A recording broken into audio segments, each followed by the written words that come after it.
Why don't you just tell us really bluntly how we would do this? I know you have been thinking a lot about this. So let's just say Hurricane Sandy just hit. We're getting, and in 2 weeks, Hurricane Sandy 2 comes.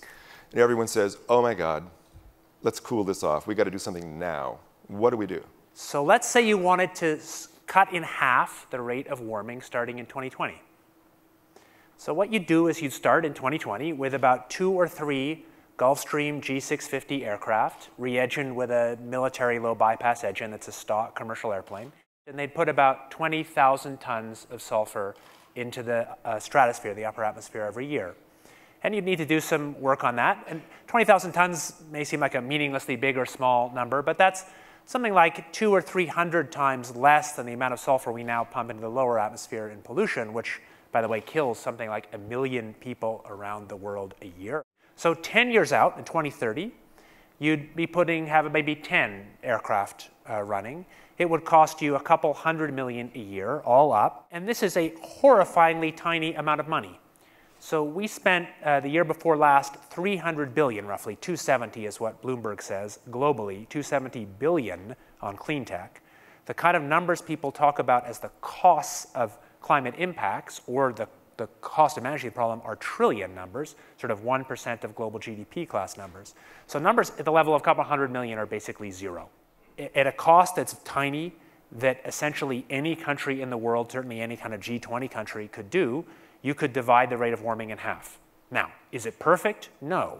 Does it remove all climate problems? No. Does it cause its own risks? Of course it does.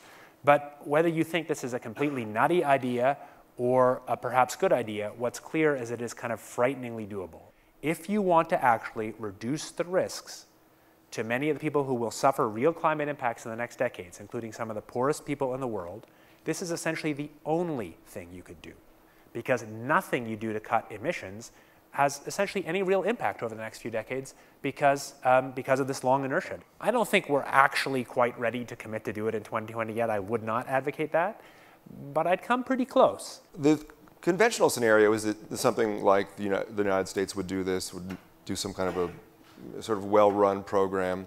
But you were talking about how it's equally likely or even more likely that the developing world could really push for this. Extrapolating by a few years, one could imagine, take for example the Pacific Islands or the African equatorial states, projected to suffer climate change impacts far more keenly than Europe or the United States.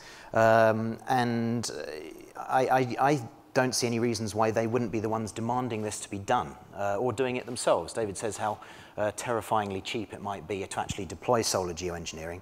I can see there's 2 large groups who might be interested in deployment in 15 years, say.